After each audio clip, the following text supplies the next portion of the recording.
Hello and welcome back, dear listeners, to another chilling episode of NMN Dark Corridors. अक्सर अगर हमें किसी चीज से रोका जाए तो हम वही करने के लिए और ज्यादा बेताब हो जाते हैं, बिना सोचे समझे उस हद को पार कर जाते हैं जिसका अंजाम बुरा ही निकलता है। अभिषेक के साथ ऐसा ही कुछ हुआ था।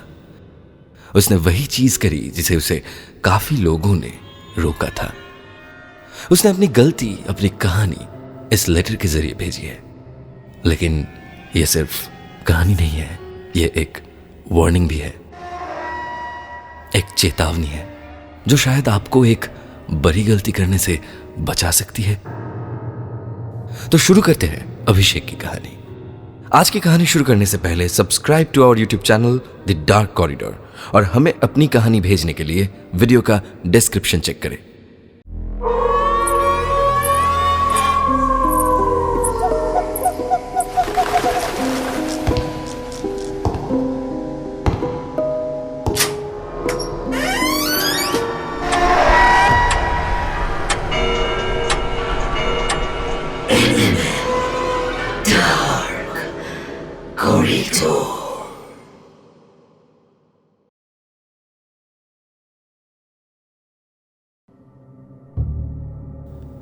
शायद कुछ दिन बाद मैं इस दुनिया में नहीं रहूंगा। यह मैं सिर्फ कह नहीं रहा, बल्कि मुझे यकीन है कि मेरे साथ कुछ बहुत ही गलत होने वाला है।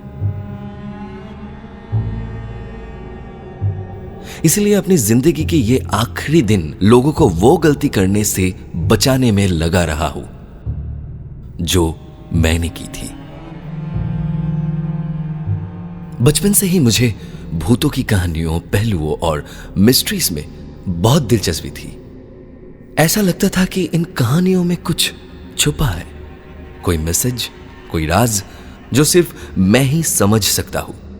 दुनिया के हर राज को जानना चाहता था मैं, अच्छा हो या बुरा, रोशनी हो या अंधेरा।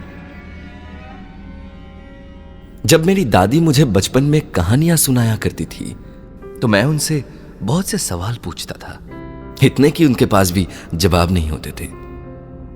जब थोड़ा बड़ा हुआ तो अपने सवालों के जवाब खुद ही ढूंढने लगा। घंटों तक कंप्यूटर पे बैठकर इंटरनेट पे हर चीज पढ़ता रहता था। धीरे धीरे सब कुछ पढ़ लिया था, सब जान लिया था, पर फिर भी ऐसा लगता था कि कुछ बाकी है। तभी मुझे कहीं से डार्क वेब के बारे में पता चला। मालूम पड़ा कि वह दुनिया के वो सारे राज हैं जो हमसे छुपाए गए हैं। हर किसी ने, दोस्तों ने, घर वालों ने मुझे रोका। सबने कहा मत जा वहां, डार्क वेब बहुत खतरनाक है, तुम्हें नहीं पता वह क्या हो सकता है। पर मैंने किसी की नहीं सुनी। कहीं ना कहीं से डार्क वेब को एक्सेस करना सीख ही लिया और फिर मैं उस अंधेरी दुनिया में उतर गया। एक ऐसी जगह जहां सिर्फ अंधेरा था और उस अंधेरे से भी ज्यादा काली कहानियां। दुनिया का सबसे गंदा पार्ट है ये डार्क वेब। जो भी मैंने देखा, बुरा देखा, डरावना देखा, भयंकर देखा, और जितना देखता गया उतना ही उसके दलदल में फंसता गया। एक अलग ही दुनिया में चला गया था मैं, एक ऐसी जगह जहां इंसानियत की कोई कीमत नहीं थी। मैं ऐसा हो गया था कि अगर किसी को अपनी आंखों के सामने मरता हुआ भी देख लूं तो भी मुझे कोई फर्क नहीं पड़ता था। डार्क वेब एक ऐसी जगह है जो आपको वो चीजें दिखाती है जो आपने कभी सोची भी नहीं होगी, और फिर धीरे धीरे आप दुनिया के हर पाप को, हर गुनाह को एक नॉर्मल चीज समझने लगते हैं। अगर मैं पास्ट में जा सकता तो खुद से मैं ये एक ही बात कहता, डार्क वेब पर कभी मत जाना। लेकिन उस वक्त मुझे यह कहां पता था। उस वक्त तो मुझे लगता था कि मुझे कुछ नहीं हो सकता, पर मैं गलत था। एक दिन ऐसे ही डार्क वेब को सर्फ करते हुए मुझे एक वीडियो मिली। उसका नाम था raw exorcism, the possession of Nadia. नाम पढ़ते ही एक अजब सी क्यूरियोसिटी होने लगी, अंदर क्या होगा। और मैं वो वीडियो देखने लगा। वीडियो में ग्रेनी इमेजेस थी, काफी सारे ग्लिचेस थे और एक ऑडियो रिकॉर्डिंग थी। एक ऐसी रिकॉर्डिंग जिसे सुन के किसी के भी रोंगटे खड़े हो जाएंगे, लेकिन कुछ समझ नहीं आएगा, क्योंकि वो एक ऐसी भाषा में थी जो इंसानों की थी ही नहीं। वो एक छुपा हुआ मैसेज था, और आज तक जिसने भी उस हिडन मैसेज को समझने की कोशिश की है, उसके साथ बहुत बुरा हुआ है। उस ऑडियो में एक लड़की कुछ बोल रही थी और पीछे से एक प्रिस्ट की आवाज आ रही थी जो मंत्र पढ़ रहे थे। लेकिन सिर्फ इतना ही नहीं, उस ऑडियो में और भी अजीब आवाजें थी, ऐसी आवाजें जो किसी जानवर के रोने और इंसान के चीखने की आवाज जैसे लग रही थी।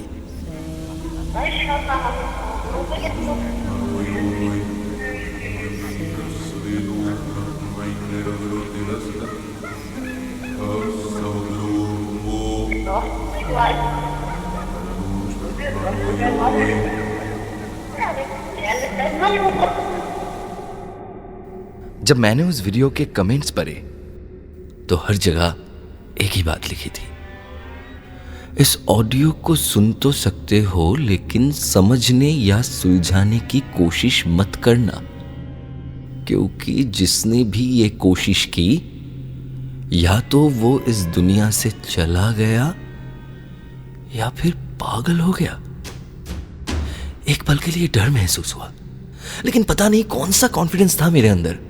मुझे लगा ये सब बस बातें हैं, और अगर ये सच भी है तो मुझे कुछ नहीं हो सकता। मैंने वो ऑडियो रिकॉर्ड कर लिया। एक हफ्ते तक अलग अलग टूल्स की मदद से अपने एक दोस्त जो कि एक ऑडियो इंजीनियर है, उसकी हेल्प से मैंने वो ऑडियो को सही कर दिया। एक एक लेयर अलग कर दी। लड़की की आवाज, पंडित जी की आवाज, पीछे से आती वो चीखने की आवाज और वो अजीब सी धुन, सब एक एक करके अलग कर दिया।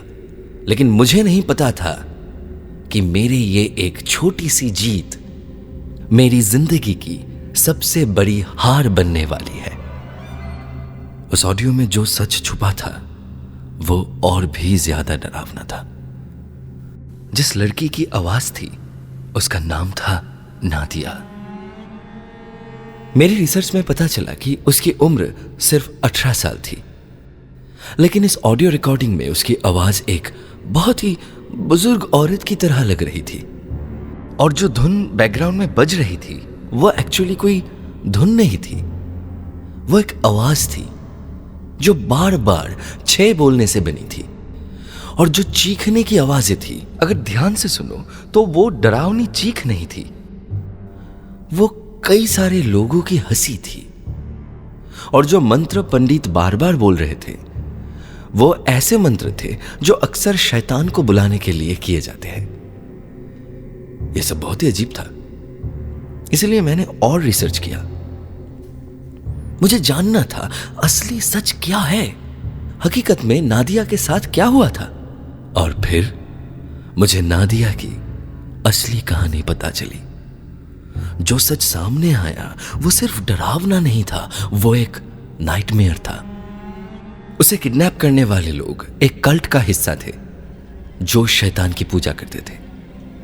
वो ऐसे लोग थे जो इंसानों की बलि देते थे, जो हर तरीके से पागल और खतरनाक थे। 12 साल की नादिया के साथ उन लोगों ने कई टॉर्चर करे जिसे सोच के ही दिल कांप जाए। रोज नादिया से शैतान की पूजा करवाई जाती थी, उसके हाथों से जानवरों की बलि चढ़ाई जाती और उसके साथ घंटों तक अत्याचार किया जाता था। एक बंद कमरे में कल्ट के लोग उसे एक सर्कल के बीच में सुला देते थे, उसके हाथ पैर बांध देते थे और उसके ऊपर गर्म पानी और तेल डाला जाता था। रोज, हर दिन, हर रात नादिया के साथ टॉर्चर होता था। और फिर जब नादिया 18 साल की हुई तो इन लोगों ने फैसला किया कि अब उसकी बलि चढ़ाई जाएगी। वो दिन आ गया जिसके लिए ये लोग सालों से तैयारी कर रहे थे। लेकिन सब कुछ प्लान के मुताबिक नहीं चला।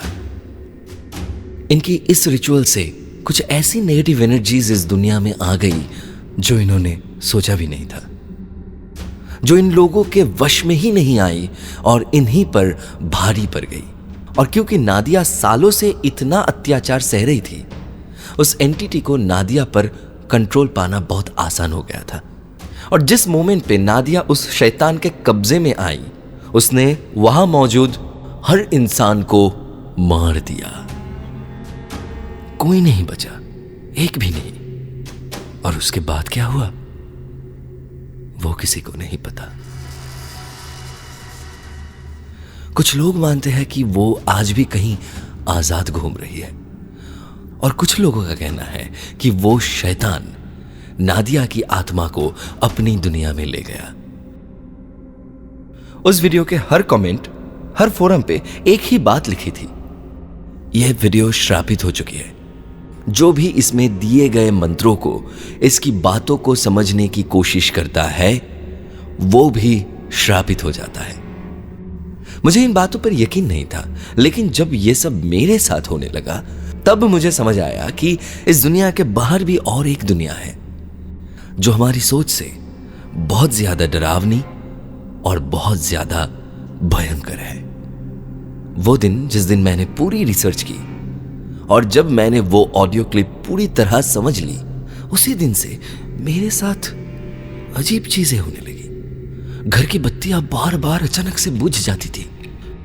मेरे आसपास हमेशा एक अजीब ठंडी हवा बहने लगी।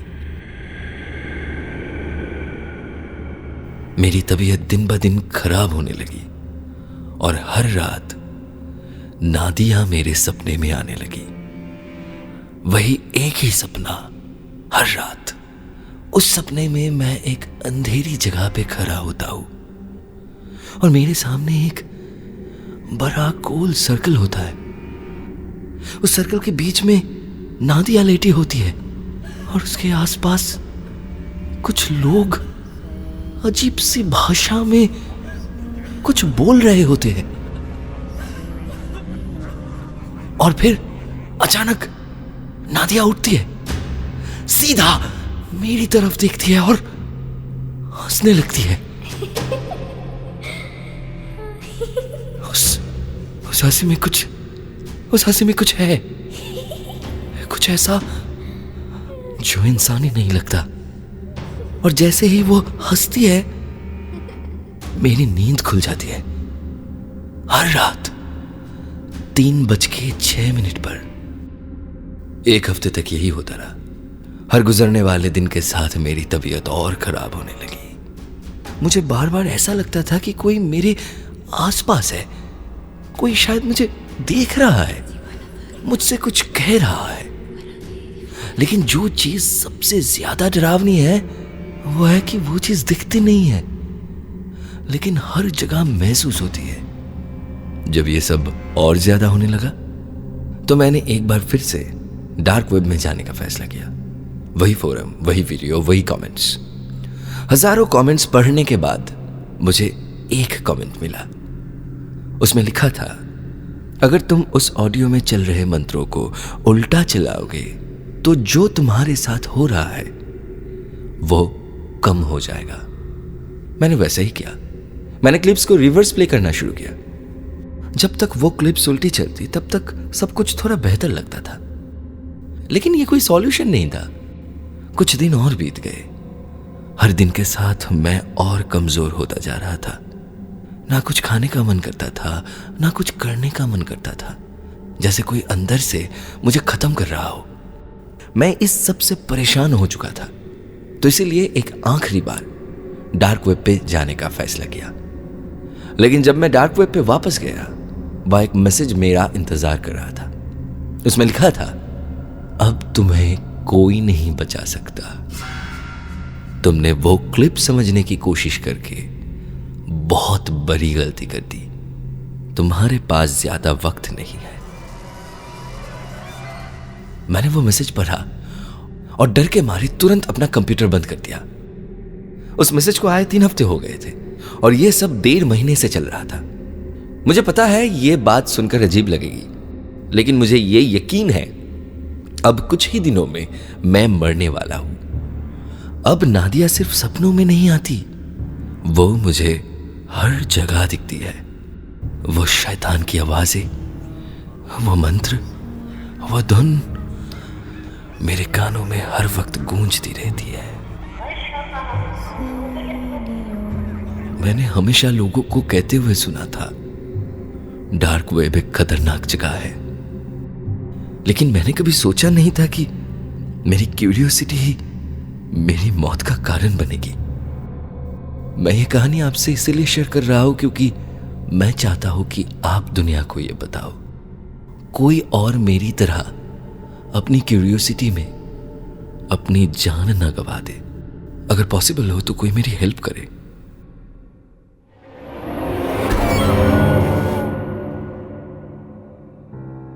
तो ये थी कहानी। कैसी लगी आप सभी को? देखिए, ये कहानी सिर्फ एक हॉरर स्टोरी नहीं है, बल्कि एक सबक है। डार्क वेब एक ऐसी जगह है जहां पे किसी को भी जाना नहीं चाहिए, चाहे आपकी क्यूरियोसिटी कितनी भी हो, चाहे कुछ भी हो जाए। वह बहुत ऐसी चीज होती है जो आपको सीरियस डेंजर में डाल सकती है। अभिषेक की कहानी एक वार्निंग है, एक सबक है हम सब के लिए, कि सिर्फ थ्रिल के लिए, एक पल के जुनून के लिए, एक सवाल का जवाब ढूंढने के लिए कहीं हम भी कोई ऐसी गलती ना कर दे जो अभिषेक ने करी थी। अगर आपको यह कहानी पसंद आई और आप ऐसी और भी डार्क और अनसॉल्व्ड स्टोरी सुनना चाहते हैं तो हमें फॉलो करना ना भूलें और इस चैनल को सब्सक्राइब कीजिए। मिलते हैं जल्दी एक नई कहानी के साथ।